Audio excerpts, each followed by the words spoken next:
Ito ang Presidential Broadcast Service. Radyo Pilipinas. Radyo Publiko ng Bagong Pilipinas para sa Bagong Pilipino. Naghahatid ng mahalagang balita at impormasyon na guugnay ng pamahalaan sa sambayanan. Tulay sa himpapawid ng serbisyo publiko. Radyo Pilipinas. Radyo Publiko. Ang boses ng Pangulo. Sa Iloilo. Radyo Pilipinas. 585 AM. Philippine Standard Time, alas 10:05.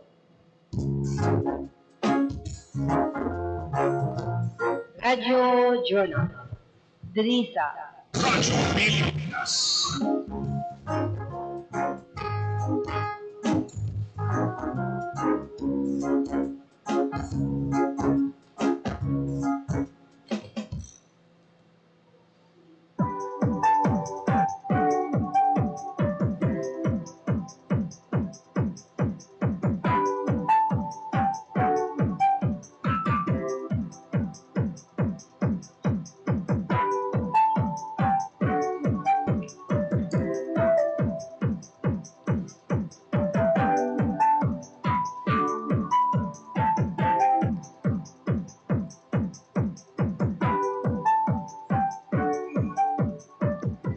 Good morning mga kabinan. Welcome sa isang naman ka-isyon sa programa Radyo Journal.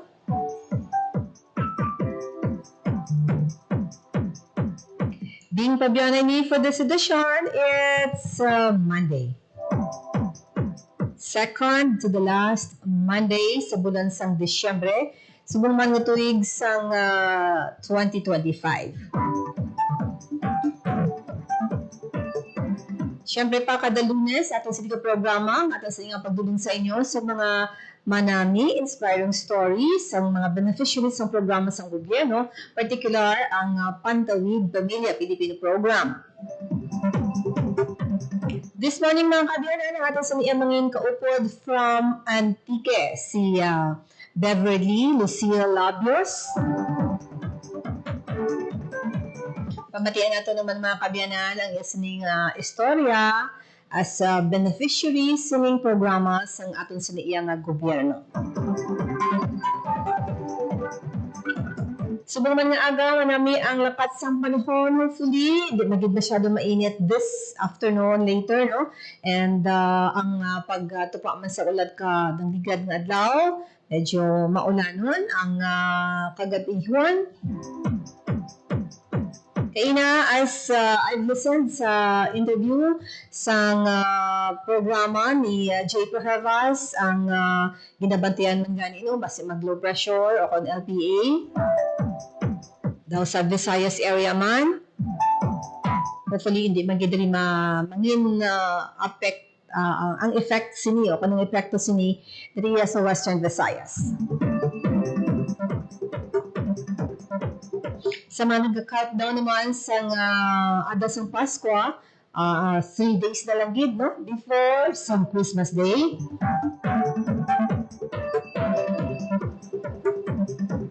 Ang kabisihon sa mga nangyaytuhay nato, no? Mga kaupdanan man sa pagpamakal sa mga ilas ni iyang inughanda sa Pasko, no? And definitely sa traffic, dapat maghanda man sa manawid nga pasensya kag ang I guess bisan ako nagrekomenda, no, nga hindi magdala sa mga private cars, pwede gid nga ano lang public vehicle mga kabiyanan, mas madasig pa.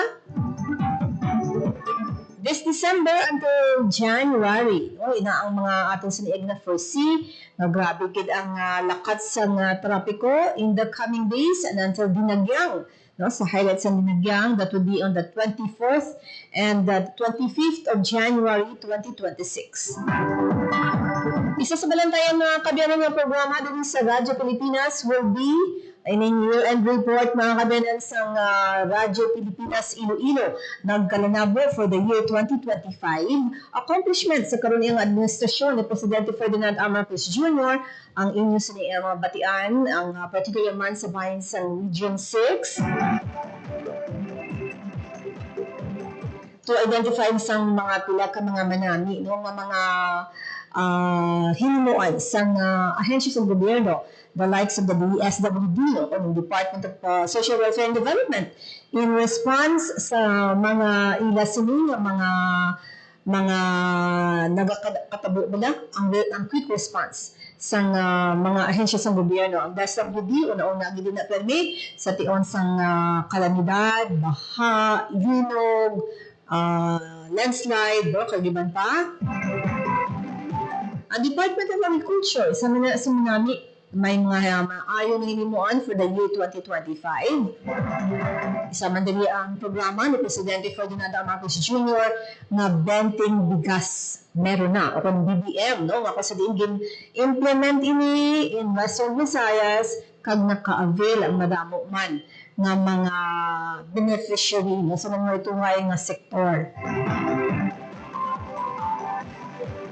Sektor sang mga senior citizen, sektor sang mga nagabusong, no, mga indigent, mga kabataan, no, nga ginahatagan mga beneficiary man sang food program, and ang sabahin naman sang Department of Agrarian Reform ang pag-anuman sa paghatag sa mga Certificate of Land Ownership Award, kagiban pa nga mga program na naka-beneficio gyud ang mga beneficiaries ng DAR. Kilala nila mga kadyanan, na-mention ko, pero mas madamo pa ng mga government agency ang nakahatag sa maayong accomplishment for the year 2025. Ang Department of Public Works and Highways, isa sa naging kontrobersyal na ahensya sa gobyerno. Right after, palayag ini si Presidente Ferdinand Marcos Jr. sa isang State of the Nation address atong tagline niya nga, mahiya naman kayo. No? So, ginibestigahan giliyon, ginpalista atong mga flood control projects, may ara sang website ang isumbong sa Pangulo. So, may mga kabyanan, ang ating siniin na experiensya, nakitaan, kag mga accomplishments sa nanunutungay ng mga ahensya sa gobyerno, kag nagkalanabo mga kabyanan diriya sa Western Visayas, kag bugos nga pungsod. Okay, natin yung oras, it's 10:11. Nakastandby na sa atong linya ang ating siniin na dinapit for this morning, si Beverly Lucille Labios, no, sa Antique. Hibalon to bala, no, ang inspiring story. Kaya actually, pamatian, no, sa papunta sa buong nga Disyembre, makakuha kita inspirasyon sa mga istorya sa ato, no. So, hibalon nato din na on the part, sa beneficiary man, sa programa sa Department of Social Welfare and Development na Pantawid Pamilya Pilipino Program. Isa sa mga beneficiary, ang pamilya ni Beverly Lucille Labios. Siya sa atong nga line. Again, ang ato sa mga pamati sa pagpangamyaw ni Beverly. Good morning, Beverly. Good morning, ma'am. Yes, si Beverly diin sa buong si Beverly sa bahin sa Antique. Sa may San Jose, ma'am. San Jose Antique. Okay, San Jose Antique. And, nanging beneficiary ikaw, no? Ang imo pa family sa Pantawid Pamilya Pilipino Program. Yes, ma'am. Ano na tuig? 2013, ma'am. Bali kami ang Set A. Nabilong kami sa Set A. Ang Curtis. Oo. So, ano kami nakasunod? Hambag mo? 2013. 2013. Okay. So, sa 2013, elementary ikaw, high school, ano? Ang inog grade 7 ko, ma'am. Bali kami mo ang youth there country to proud. And, sometime, no? 2013 mga pala edad mo that time. Grade 7. 12 years old, ma'am. 12 years old. So, pero sa 11, ang edad mo, 11, 10, 9, may mga recollection ikaw kung kumusta, ano ang inyong estado sa inyong pamilya, particular man sa inyo, sa inyong pagtuon, sa amo tumatsyampo, wala ba ka mo sa program? Sige, ma'am. Dati, ma'am, kay ang akan nga tatay sa kanang uma, tapos ang akanan sa kalabandura. So, daw, alam mo ang kabudlay kitang sa pagpabalon lang, daw kabudlay mangita. tatlo kami kabilog magrupo, tatlo kami ang eskwela. Hindi sa nabadayan yung sinanay kasi tatay mangita ang aray sa amin pagkadaot na karanun, kapabalo, sa pagpa-eskwela, kag tapos ka na ito, nakikita amon yung miscellaneous fees sa may eskwelahan. So, sa inyong pagdating sa eskwelahan, bali, lapit lang sa inyo, balay? Or Ay, ma'am. lapit lang? Ma'am. Dapat na di sa balay naman ng high school ikaw. Pero kung elementary, ma'am, ang mura ibig na irayo ito. Pero ano lang, panaw-panaw lang, kay wala man kita may service, so sa rakyan, bicycle. So, time na sa elementary ikaw, Beverly, bali, may mga, may mga siguro, frustrations, na may naibandaan ng mga estudyante sa elementary nga guluyag yung mag-join sa mga extracurricular activity, hindi siya ka-join because wala sang Ang elementary ako, ma'am, wala dito ako may pag-interest sa mga kasama na ng extracurricular, ma'am, lang. Kasi gusto mo doon, scout, hindi ka man kayo ka mayan kay wala galit ka mo pang bakal gawa ka pagdaan tapos kumita. So, wala na may pag-interest sa mga mukarian, ma'am. Okay. So, the left behind ka mo sa mga curricular activity. Ma'am, kung ba na regular student, naging pala makaw.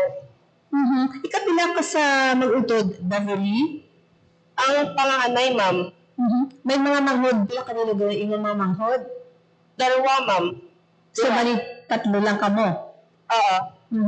So, Pero kami monitor child. isa lang mo lang kamo sa tatlo lang kamo, bali, still, hindi maka-provide for extra ang inyong mga parents?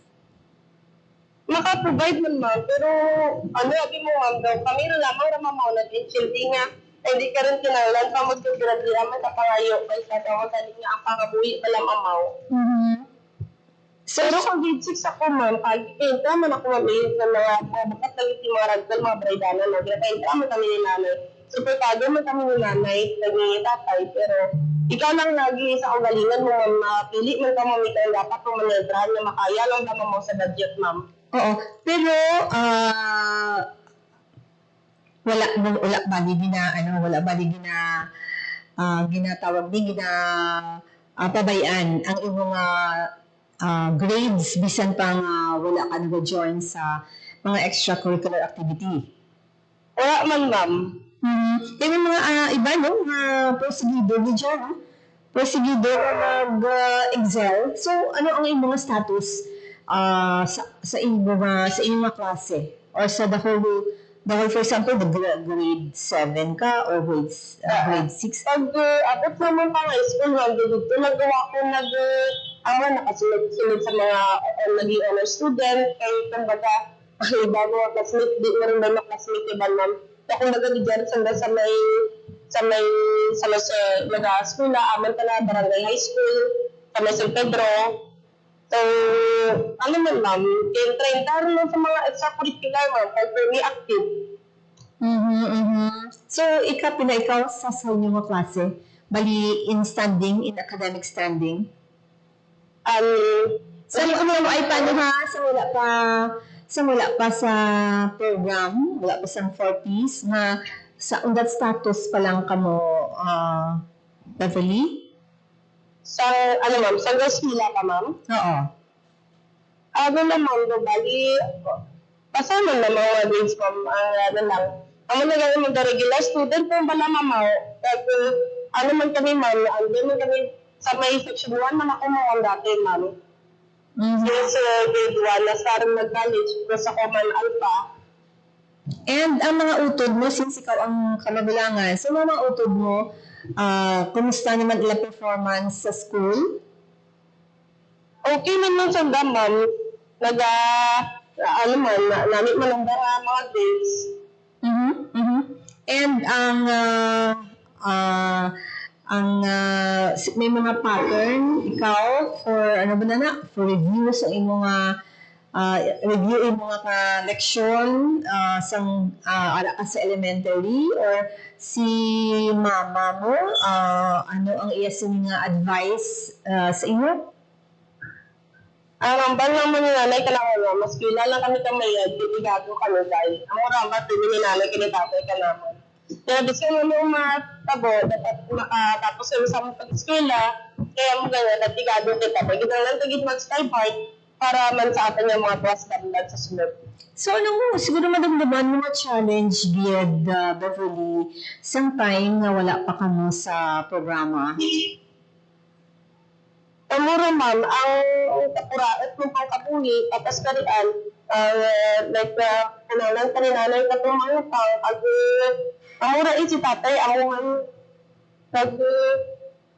lain pa naman nga, nagkakasunod kami dito sa may parties, na kumbaga, daw, iba part, hindi katuglo sa parties kang cash grants, na bigyan naman nga education, kung sa amin nga health. Mm-hmm. And syempre kung may dugang abi nga assistance or ayuda, syempre ka mag-ano sa pagpangabuhi Beverly? Yes, ma'am. So, kapigaduhon, isa ina sa mga rason, no? Sa ina nga sitwasyon, bali, syempre, on the part ninyo, nag-eskwela, may specific ikaw nga ihatag sa amon nga ehemplo, for example, nga daw dako gid nga challenge o kung panghangkat?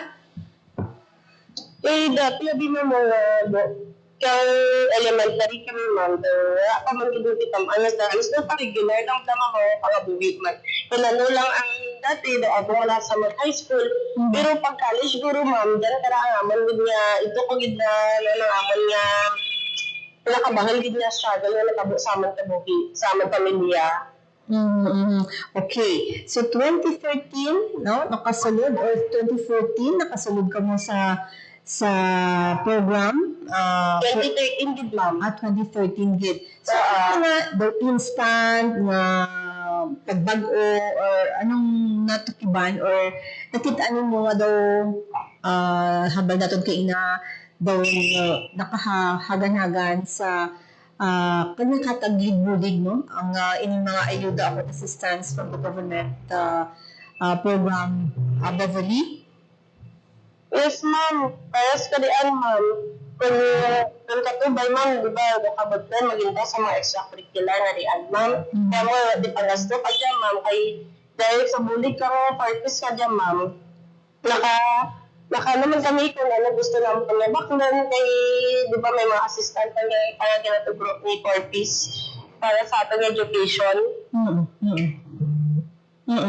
So, aside from sa education, di ba, may mga sa health aspect, and also may mga ara nga requirement nga dapat nag-attend sa ining FBS, Beverly? Yes, ma'am. Kung mag-attend ka to naman sa nanay mong pang FBS, ma'am, kadali na sa balay, ginatakal na ka naman kung anong mga namanaan na, kung anong mga dapat noon, na-share naman ka naman. So, kamo gina-inform, no? Gina-orient mo. Gina-inform kami ni nanay kung ano mga gina-storyahan dito sa may andang FBS. Okay. So, grade 7 until 18 years old ikaw, no? Naka-avail sa program. So, sa high school, kumusta ang inyong pagtuon, for example, since nga may assistance kamo from the government sa program. And tatlunod ka mo the time ara sa program. Yes, ma'am. Naging auditor child in 4Ps. Okay. So, anong mga pumatsyag mo nga nakabulig ang 4Ps?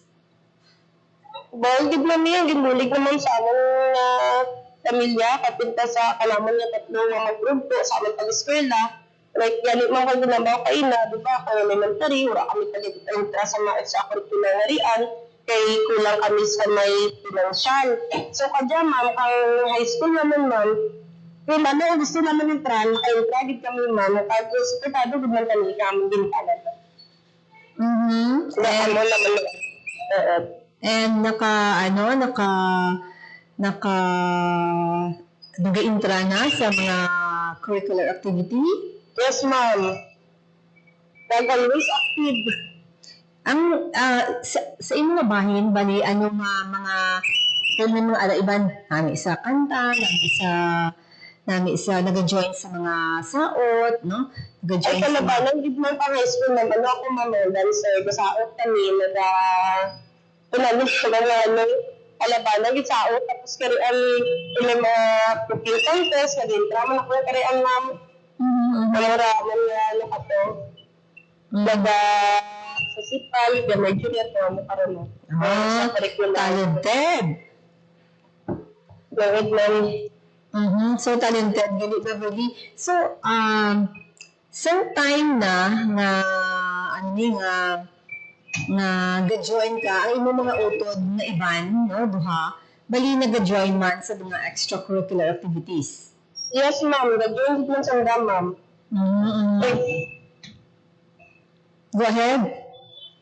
Nag-idintram sa ma'am. Kag supported, siyempre supportado na sa program ang inyong mga iban nga mga guestuhan. Yes, ma'am. Eh, Wala sa may grants. oo. So, bali, sang time na na 19 ka or maara ka na sa kolehiyo, ano ang inyong direction? Since nga, iba lang frustrated na kay tiwai na sila di na sila beneficiary sa programa. On your part, anong mga struggles mo since nga siguro ba hindi ka pagsuportahan sa parents, sa amo ng aspeto, Beverly, hatagi kami isang natabo on that part. So, pag first year college ko, ma'am, tapuan man itong mga nag-tuition, ma'am, ang University of Antique. So, ang problema mo lang gid is ang allowance. So, ginubra ka ito naman ni nanay, kay President na libayan ko darwa, puros pasanda high school. Ako, ginpauli ako ni nanay sa Mantia, sana magulang, mura sa ginpaw ko mama. Kaya dito ako taga-tugro ang kanya allowance. Practice ako ng mga extra man sila na ginatugaan naman ang part na para lang ang allowance man. So, nagpangbaraydan sa may eskwelahan. So, meaning daw may tuwang, no? Pag may assistance on your part, no? Pag si tatay mo that time, si G. O'Brien as ano gani? Farmer, ma'am. Farmer. So, yun na umabali inyo din na or nag-rent. Ang do kumbaga naraman kang pamilya man, ma'am. Pagkatidaman nga o yung karamnan. Bago na obra lang ni tatay, si tatay lang na obra. And nangin mahapos no kati manani lang kami may mga state universities kita na naga-offer sa tuition. Beverly, no? Yes, ma'am. Dako ang Hindi mo kasalaw na bulik. Kalaman niya mga estudyante nga nag-ahandon para mag-eskwela at kolehiyo. no, kaya kadamo sa mga deserving ng mga students na kung sabihin ang ilagid nga initiative kag mga ilagid niya nga gusto nga makatapos ang eskwela, di ba? Ang motivation malaan di ba? Beverly, no, motivation mo nga makatapos nga eskwela gid. So anong ginkuha mo nga course sa Ako, ma'am, Bachelor of Science in Criminology.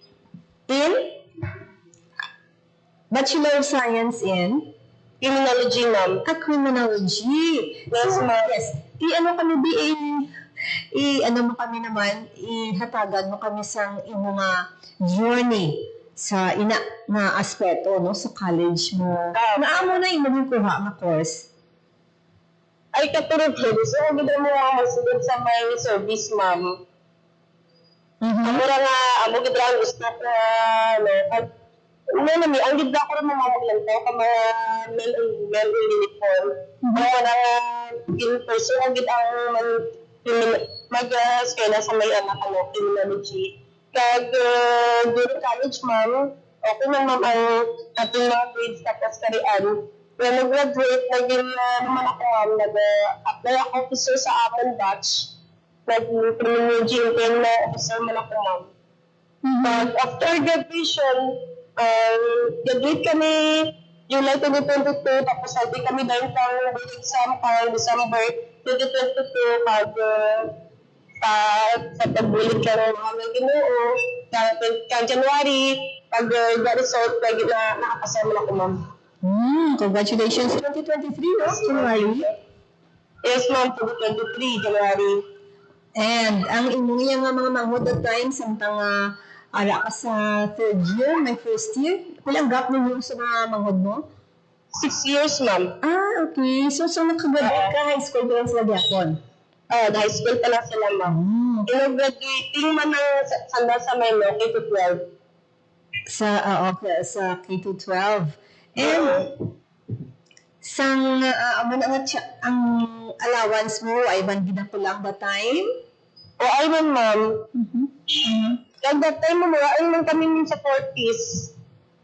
Nakagraduate rin na ma'am na pamilya. Sang anong year ka mo nakagraduate? Sa So, 2022? sang before ka nakagraduate sa criminology. Yes, ma'am. Okay. So, kaya nakita na siguro nga di ba, mag-level 3, no? Nga makasarang na ang family. So, sang time na magkuha ka exam, di ba, may mga bayad. So, sino nag-provide? Since ka wala na kamo sa 40s. Ma'am, nag-bulig ka na ako, ma'am, ang aking makatiyaan, kadudahan sa pangbayad sa Mayno, pang-review center, pang-alawan, sa mura aking mga ginikanan, bulig. And ang pagkuha sa exam and then nakapasar ka, anong feeling, Beverly? I guess, the fresh pa na, 2025 pa lang ka. Anong feeling mo the time na nakapasar ikaw? Ganun ka, mami nga, bagay pasalamatan mo, super proud pamilya mo kanimo, proud ng kumbagat, bakit hindi pamilya mo, bilog, bariyo, mag-meet kanimo nga, uy, congrats sa pasar kang galit, daw happy mami sa may ako na kagalingan na registered criminologist. Kaya kumbaga, kanan mo hardship dati kang college na nuwan mo rin, nalapasan mo kay naka-register ka or registered rin. Okay, yes. So, syempre, tanan nga nagbulig sibo, syempre, nalipay sa imong Yes, ma'am. kadalagaan. Okay, no? So, ang inyo sa mga utod, na sa college? Oo, ma'am, college rin, ma'am. Pero ang isa ko utod, ma'am, nag-stop. Nga Ay, hindi pa naman mo sila college. Nag-nalang ka K-12. So, lalaki, no? Ang Oo, pamilya? ma'am, lalaki ang sunod ka natin. Okay. Tapos sa bunso naman ka dyan, ma'am, college rin, ma'am. Ano yung course naman? Ma'am, electronics engineering. Sa ISET? Sa may University of Batique. Sa University of Antique. Okay. Yes, ma'am. Oo. So, bali, ang kananguran nyo, subong lang siya? Ma'am? Ang kananguran mo nga manghod, bali, Ako, ma'am, ang panganay, ma'am. Tapos sa sunod na natin, isang lalaki ko, liba nga ibayan at ang bunso naman lagi. Balikat na lahat kami. ang kananguran nyo, babayi? Hindi, ma'am. Ako, ma'am, ang panganay. Oo. Panganay ikaw, ay kaduha mo na siya subong ang Lalaki. electronics. Hindi, ma'am. Bunso naman, ma'am, electronics engineering, ma'am, na school. Anong yung manghod mo nga hindi na siya nag-eskwela? Sa may University of Antique, ma'am. Hindi siya nag-eskwela sa University of Antique. Okay. So, bali subong, manami, no? Ang mga pamilya, since nga ikaw, sa iyang nga manang nakita nga established. So, subong diin ka employed Beverly? Diyan ako sa Maynong, ma'am, sa munisipyo, SLP Focal, ma'am. Nag-survey ka SLP Focal. Ikaw yung focus ng SLP. Why ka nag-pursue? SLP, ma'am. Ayaw ko nag-pursue. Why ka nag-pursue sa imong profession gid as batang mo sa uniform? Abang mo ka inadog na ka sa mga uniform personnel. So, nga wala maging pursue. Naka-apply man ako, ma'am, kaso mga hindi tayo pinalad. So, may mga may mga ibang aspects man, di ba? May BGMP, pwede ka, Bureau of Fire, Philippine National Police. So, din tanan imo nga, nga liyag sugdan sa amna. PNP? Bureau of Fire? Dati nang gusto ko dito sa PNP. Sa DN sa PNP? Yes, ma'am. May reason nga anong reason nga ang away din pursue gani? Naka-apply man ako, ma'am. Apply man ako, ma'am. Sunod man kayo, wala kasara, ma'am. Saan ko nakasundod? Wala din palad niya makasundod sa service. Okay. Ang mga nag-ugala ka niya ako dito sa may munisipyo via SLP Focal. So, very, kung LGU hired under the Sustainable Livelihood Program. Yes, ma'am. So, for now, very happy ka man sa imong subong nga status. Yes, ma'am. Okay. So, importante na nga malipay ikaw, for imong status sa karon Beverly. And also, mga year ba mo ka-graduate ang duha mo katanghod? Ako man nag-graduate. Sa 20, sila makagraduate? Ang mga mga bunso. Ang sunod sa imo na kagraduate na? Ang nag-graduate kita pag nag-proceed college. Ang bunso na naman na nag-proceed college. Ano iya course gani sa ikaduha? Sa may, BS Electronics Engineering. So, nakagraduate na siya? Ay pa ma'am, second year college pala siya sa Cebu. Okay. So, ang kamanghuran? Ako ang second. Ang kamanghuran nyo, ang bunso nyo, ano? Mura na ang bunso ma'am, ang gaswila kaya second year college. Ang sunod sa imo, ano iya? Ano iya kurso? Wala siya nag-stop pa na schooling. Nag-stop siya. Pero wala na siya, may interest pa siya na mag-eskwela, wala na. Para matala mong produsado, mag-eskwela, mag-proceed ng college. Guni, dapat i-encourage mo siya. Oo, ma'am. Encourage mo din siya, no? Hindi man namin nga daw why siya sa motivation wala nga why sa motivation nga mag-eskwela hindi na namin Beverly, no? So I guess, no, ala pa sa LGU, no, which is sa mga programan nga nag-encourage sa mga kabataan na makatapos, no? And I know makabulig ka sa iya for kung ano man nga mga galastuhan, no, diba? Yes, ma'am. So, hopefully makabalik sa school. Hopefully, mami, mag-school na college. Gani. So, bisan to your course lang, no? Kaya mo na ang ba't pa naman kung gusto mo biskan mo yung TESDA, sa TESDA, take care and see to. Oo, damo ng mga kabataan nga nakagraduate sa TESDA nga successful man, no? Iba na Yes, ma'am. sa buwa sang punsod ganit nag-obra. Oo, ma'am. Talabanan, gid. Diba? So, encourage mo lang na guro sa iya. Yes, Kasi, ma'am. daw buktaman siya for this year or kasi nagligad na tuig. So, hopefully, makabalik sa school. Yes. Yes, So, since nag-graduate ka mo sa program, sa 2022, for example, bali, aside from ikaw, kag mga manghod, na syempre na-improve, no? Kumusta naman siguro ang pagpangabuhi sa inyo na pamilya Beverly? Subong, ma'am. Okay rin man, ma'am. Una na naman kay siyempre Susan na naman kay Jaaman niya Colegio. So may ang Brahman na kanilikanan ang manjakon sa atin manjakon sa manjakon kay di na pwede na bayan. Pero mas okay rin man kadya, ma'am. Oo, ikaw, wala na kami magmay ng mga bata, di ba? Oo. And boyfriend na lang, boyfriend na lang, ang pangitao, ano kung may boyfriend na? Ma'am? Boyfriend na lang ang pangitao, ano kung may boyfriend na? May boyfriend na, ma'am. Oh, okay. So, amo naman na ang kuano ang mga gina-foresee naton since nga na-improve na no ang pagpangabuhi kag stable na ang sitwasyon sa inyo sa iyang pamilya.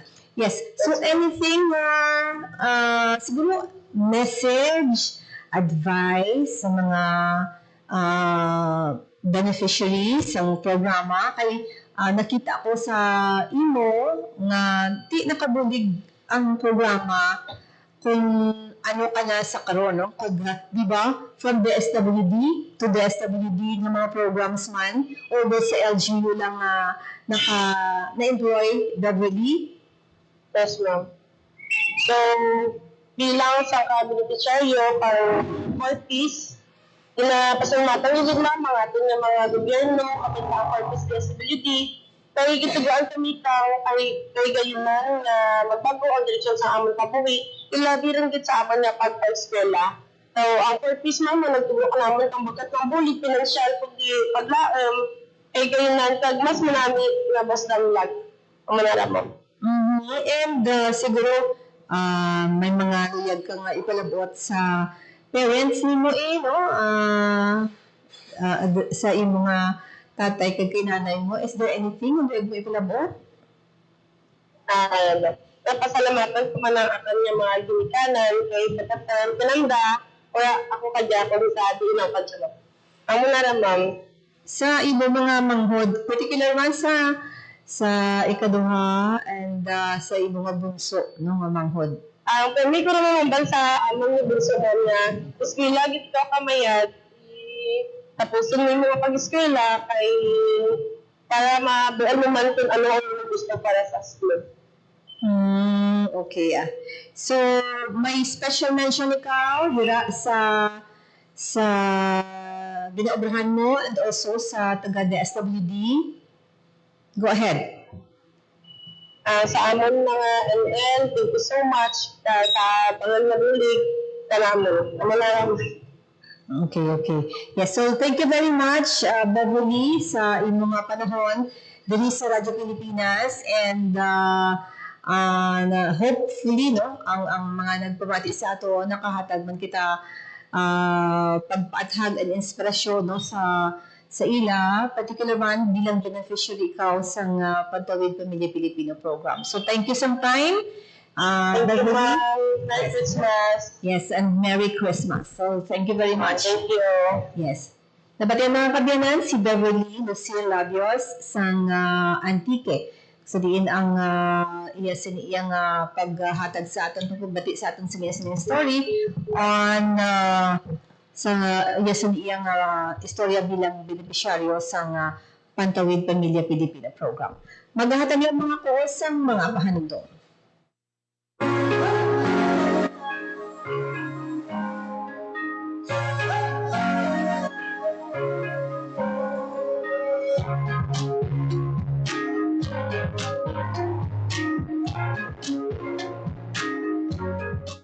Sabi ko, napakagandang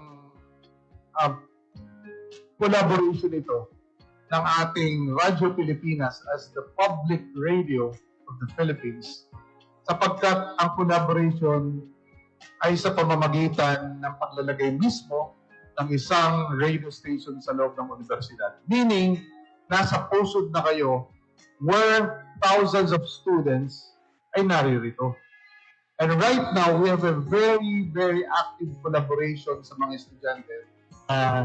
As I mentioned, this is really a continuous engagement and it will be a great opportunity to work with the Radio Pilipinas, being our partner, because we believe that the university could not exist without our collaborations. And we have already some initial talks with DG Amparo, din do kanina on how would we maximize the potentials of our students, our faculty in the university.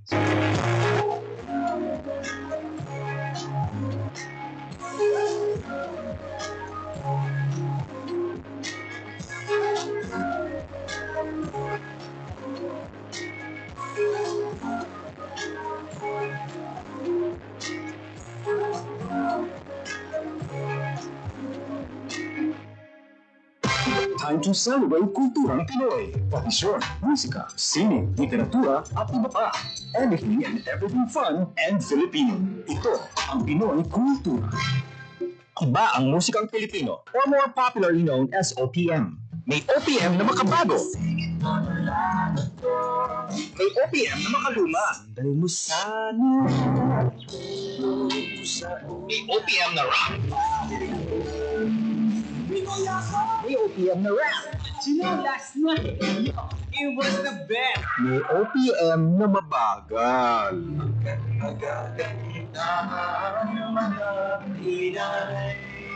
May OPM na mabilis. May OPM na Tagalog.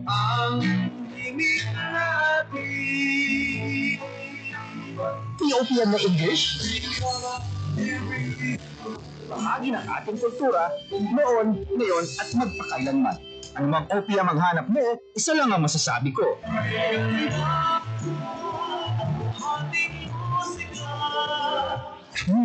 Ang Pinoy Kultura, because our culture is cool. Good news! Ang inyong pinagkakatiwalaang Radyo Pilipinas, nasa TV na! Oo, nasa TV na! Ang Radyo Pilipinas 738 AM ay live nang mapapanood sa Channel 3 ng ABS-CBN TV Plus at Channels 45 to 49 ng GMA Affordabox. Kaya may access ka na sa balitang totoo anytime, anywhere. Sa radyo, sa social media at TV. Radyo Pilipinas 738 AM. Uy, ako ba yun? Kung tunay ka ba lalaki, ito ang alak para sa'yo. Ay, ako ba yun? Gusto mong pumutik? Ha? Ako ba yun? Hubad at duguan, babae nakita sa madilim na eskinita. Hindi ako biktima, manika, produkto. Babae ako. At ako ang magpapasya para sa sarili ko. Ang mensaheng ito ay hatid sa inyo ng Philippine Broadcasting Service at ISIS International Manila.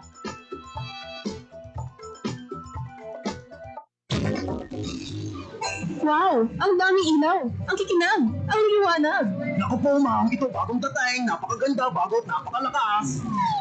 Ho, ho, ho, yeah! Bago bumili ng bumbilya o kahit anong palamuti, siguraduhin may PS, Philippine Standard o ICC Import Commodity Clearance stickers ang mga ito. Ang mga ito ay senyales na tama at nasa magandang kondisyon ang mga gagamiting ilaw o device. Makakasiguro kang ligtas ito at tama ang makukonsumong kuryente. Walang overheating, walang overcharging. Laging tandaan, sa pagkonsumo ng kuryente, you have the power. Thank you! Thank you! Tinipid na ang bill ko, thank you! Para sa karagdagang impormasyon at energy-saving tips, hanapin ang Department of Energy sa Facebook o bisitahin ang doe.gov.ph. This is a public service announcement by the Department of Energy in partnership with the Presidential Communications Office and Radyo Pilipinas. Sipon-sipon, makamanong sa labas. Magtigil at bumalang, kaya ikaw sa nabibig. Kundi maganda ang lalabas. Pare, ang catcalling ay isang uri ng sexual harassment. Bibiro ang sexual harassment at di nakakamacho ang pang-aabuso. Kaya ikaw sa nabibig. Kundi maganda ang lalabas. Isang paalala mula sa Philippine Commission on Women at ng himpilang ito. Time to celebrate kulturang Pinoy. Tradisyon, musika, sining, literatura, at iba pa. Anything and everything fun and Filipino. Ito ang Pinoy Kultura. Isa sa mga napakagandang alaala nung bata pa ako was visiting Luneta. Running around the well-manicured park, staring up at the Rizal Monument, wondering, sino kaya siya? At bakit memorial siya? Hidanding Rilo. Aba, I made sure to pull my parents so I could stare at the floor clock. I couldn't even read the pendant pero tuwang-tuwa pa din ako. At eto ang mas nakakatuwa sa Luneta, we didn't really need money to enjoy the park. It was for free. Namamasyal pa sa luneta.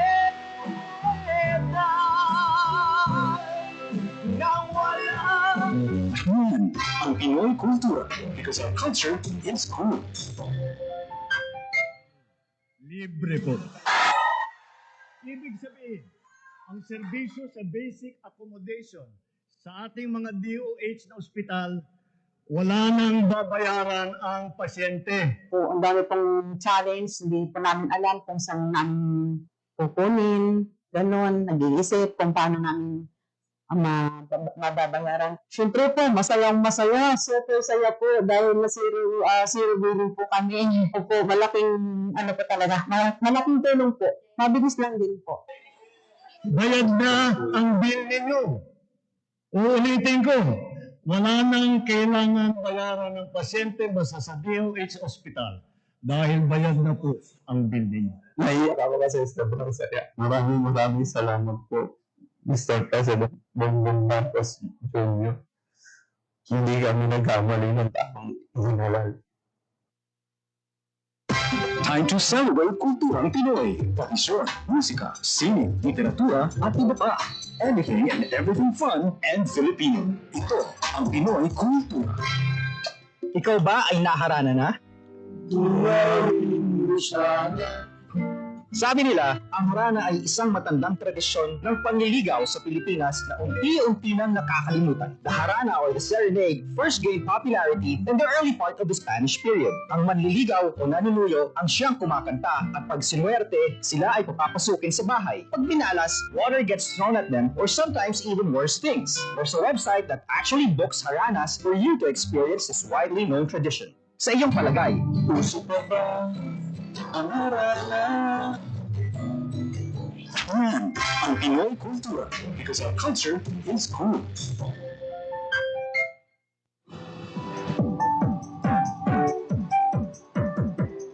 Philippine Standard Time, it's 10:51, mga kabiyanan. And sa ato sa iyang pagpasalamat sa mga nakatune in for this edition. Thank you very much sa ato sa iyang bisita kaina, si Beverly Lucio Labios, sang Antique.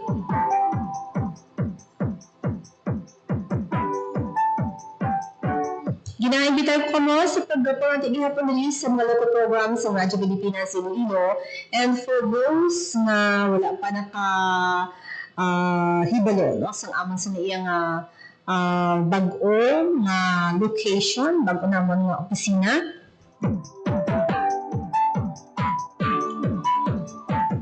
Dili kami karon hangtang sa ika-5 nga padalgan sang Student Services Building sang Iloilo Science and Technology University.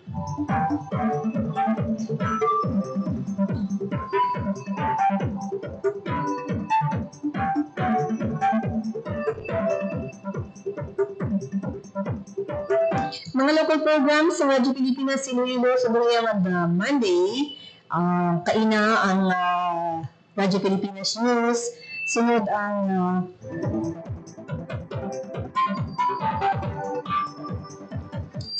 Headliners Bus, and also ang balita issue kagiban pa. Later on, sunod man ang Radyo Journal pagkaroon sa hapon, 1:00.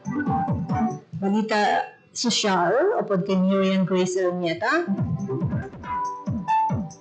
Bantay Banwa kag ang radyo Headliners Bus, ang local news program sa hapon. Salamat mga kabiyanan sa mga partners ko naman sa Technical Sales Studio, si Alan Dufante, sa bahin sa transmitter, si Rochelle Jones Hotahero. Pilipinas, salamat. Ako naman si Bing Pabuana, maayong aga. Radio Journal. News update po ha.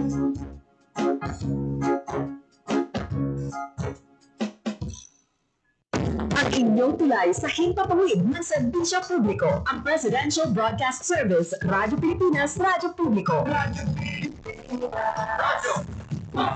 Kinilala ng pag-international at prestigyosong Asia Pacific Broadcasting Plus Awards 2025 para sa kategorya ng government streaming. Ito ay dahil sa epektibo nitong pagsasanib ng mga tradisyonal na media tulad ng telebisyon, radyo at print para masabayan ang mabilis na pagtinog ng mundo ng digital at social media tungo sa mas epektibong paghahatid ng mahahalaga at napapanahong mga impormasyon sa mamamayang Pilipino. Kinilala rin ang Radyo Pilipinas dahil sa patuloy na pag-akyat ng rating. Ngayon ay matatag sa pang-apat na pwesto sa Mega Manila ayon sa pinakahuling Nielsen Radio Audience Measurement Survey. At sa social media, nakamit ang higit 2,000% pagtaas ng bilang ng mga sumusubaybay sa Radyo Pilipinas page sa unang bahagi ng 2025. Patunay ito na ang inyong Radyo Pilipinas Radyo Publiko ay tunay na kaagapay ng inyong pamahalaan sa paghahatid ng serbisyo sa mga mamamayang Pilipino. Mula sa aming lahat, sa ngalan ng inyong pamunuan at mga kawani ng Presidential Broadcast Service, kasama ang inyong mga himpilan ng Radyo Pilipinas sa buong kapunuan. Maraming salamat po sa inyong lahat, sa inyong pagtangkilik at pagkilala. Radyo Pilipinas. Radyo Publiko. Radyo Pilipinas. Radyo Publiko.